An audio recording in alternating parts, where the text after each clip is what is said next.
So, what if I told you that UFOs, demons, Bigfoot, shadow people, and even the men in black are all the same thing? There is a theory in the paranormal community that challenges everything we think we know. It suggests we are not dealing with dozens of different phenomena, but one singular intelligence that has interacted with humanity for millennia.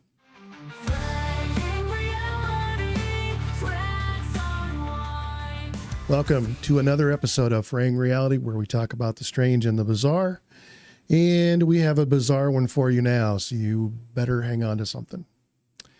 Today, we examine the unified phenomenon theory, its compelling evidence, its serious flaws, and what it might mean for our understanding of the unknown. The unified phenomenon theory proposes that alien abductions, demonic possessions, cryptid sightings, even poltergeist activity are all manifestations of the same intelligence or consciousness, adapting its appearance to match human expectations and culture. This is not a fringe idea. Jacques Vallée documented these connections for decades. John Keel called it the ultra-terrestrial hypothesis. More recently, demonologist Nathaniel Gillis has presented historical documentation showing identical patterns across cultures and centuries. In medieval times, this intelligence appeared as demons, fairies, or incubi. In the 1890s airship wave, witnesses reported mystery inventors and impossible flying machines. After 1947, we got classic flying saucers. Today, we hear about interdimensional beings and consciousness-based phenomenon.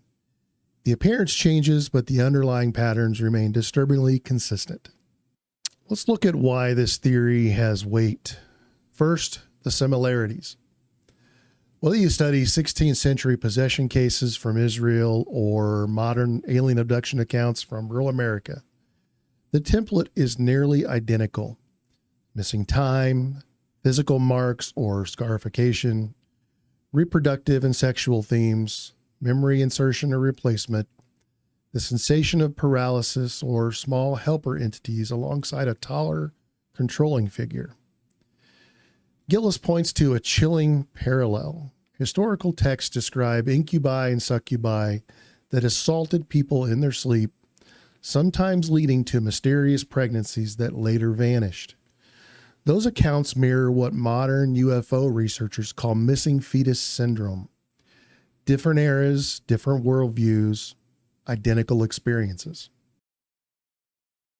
Another through line is the demand for emotional energy and reverence. A medieval demon demands worship. Modern CE5 contact experiments report voices saying, "Bow down and worship us." Cryptid encounters often evoke awe that borders on the religious. The phenomenon seems to seek acknowledgement and emotional response. Declassified research from Russian psychic programs describes occult practitioners projecting symbols remotely, creating plasma-like manifestations they call biofields. The same symbols, sigils, appear carved into the skin of both possession victims and alleged abductees. Some marks appear below the skin, which should not be physically possible. Across categories, the phenomenon exhibits reality-bending signatures. Objects broken during encounters reappear intact. Items vanish from sealed containers and reappear in impossible locations. Electronics fail in patterned ways. These are not the behaviors of flesh and blood extraterrestrials or undiscovered animals. They look like fingerprints of something operating outside of our current model of physical law. Consider the Men in Black, not the Hollywood version, but the reported experiences. In one 1950s case, after a UFO researcher's suspicious death, tall figures in black suits appeared at his funeral. Multiple witnesses saw and spoke with them, and photographs captured them. Yet, when investigators reviewed movie footage from the same event, the figures were absent.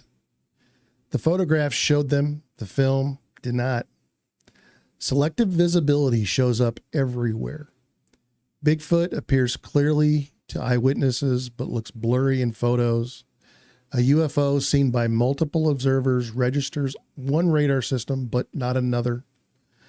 A possessed person exhibits superhuman strength in front of witnesses but appears normal during medical exams. Gillis argues this points to a single intelligence manipulating perception at will, choosing how it appears and to whom. It appears that it's not hiding from our cameras. It is choosing what our cameras can capture. Now the problems. If one intelligence controls its appearance, why the chaos in what people report? Within a single category, witnesses describe Greys, Nordics, reptilians, and insectoids, often in the same region and time frame. Either we are dealing with multiple phenomenon or with an intelligence that has inconsistent goals. There is also the physical evidence. We have military radar tracking craft with impossible accelerations. Ground traces show measurable weight, heat, and radiation. The Pentagon has released thermal imaging of objects with no visible means of propulsion. That is hardware, not hallucination. The unified theory assumes a level of purpose that may not exist. It presumes the phenomena want worship, fear, or energy, yet countless encounters show indifference. Craft maneuver with no regard for witnesses. Cryptids flee when spotted. Entities act like dispassionate observers conducting studies. Not everything appears focused on us. Cultural specifics also create friction. Japanese encounters differ from American ones. Indigenous spirit encounters don't match European demon lore. If one intelligence is customizing its act for each culture, it displays an impossibly perfect understanding of thousands of societies across history. And then there's Occam's razor. Is it simpler to assume one shape-shifting intelligence orchestrating millions of encounters across time, or that we live in a universe with multiple anomalous phenomena? The unified theory may actually add complexity rather than reduce it. Maybe the truth sits in the middle. It could be we are dealing with multiple real phenomena that sometimes intersect, and alongside them rides a trickster element that parasitically attaches to genuine events. It amplifies and distorts them, adding impossible layers that push experiences into high strangeness. This would explain why a simple light in the sky becomes missing time and telepathic messages, or why a creature sighting snowballs into synchronicities and poltergeist activity. It might also explain retaliation against researchers.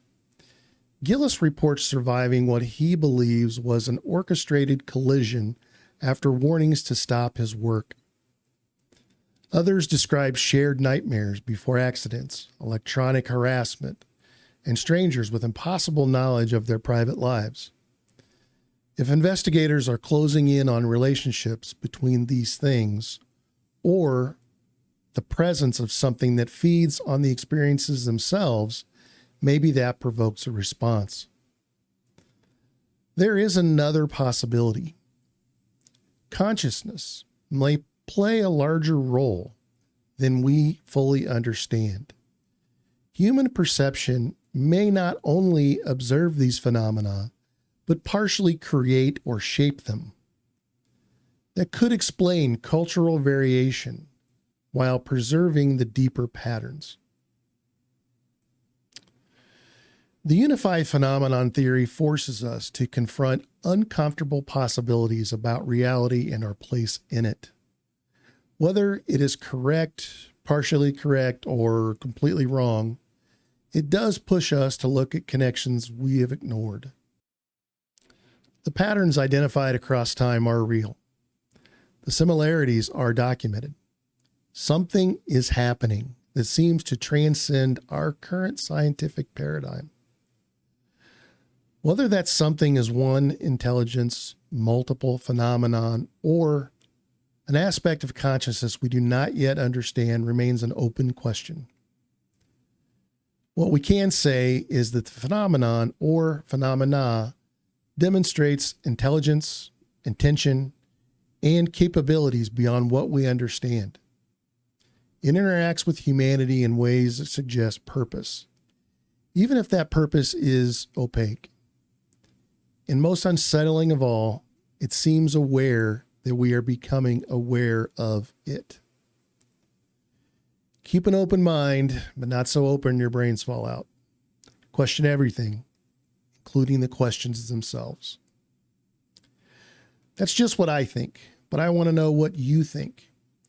Does this unified lens match your experience or research? Does it raise more questions than answers? Tell me in the comments. And if you like what you see here and want to help the channel grow, please remember to hit like and subscribe because it's free for you, but it means the world to us. We really do appreciate all the support. We know you have choices, and we are thrilled that you choose us today. Also remember to check out our sister channel, Fraying Reality, The Hidden Files, where we tell some other great paranormal stories. I'll link it below. Until next time, catch you later.